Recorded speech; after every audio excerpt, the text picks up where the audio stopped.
Dacă sunt sfinți, atunci sigur ne vor ajuta. Credincioșii cred cu tărie că se vor vindeca de bolile grele pe care le au și că soarta le va surâde de acum înainte, așa că se închină pe rupte la Sfintele Moaște. Ce mai contează despre cine e vorba?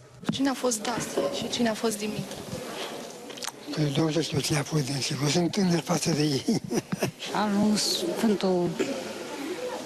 Nu știu, am lapsus acum. Credincioșii vin cu sutele la Codlea, se așează la coadă și așteaptă ore în șir ca să se închine la moaștele cuvioșilor Dacie și Dimitra.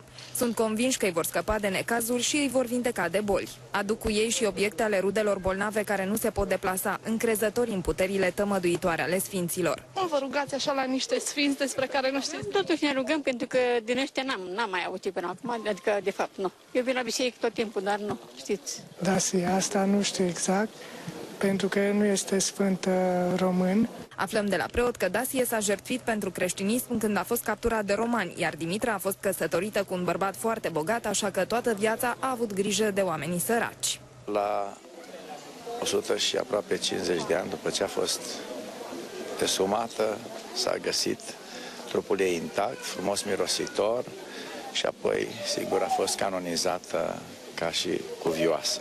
Moaștele sfinților Dacie și Dimitra și-au lăcașul de odihnă la Kiev, însă mai mari biserici ortodoxe le poartă prin țările creștine în fiecare an pentru a se putea închina la ele cât mai mulți credincioși.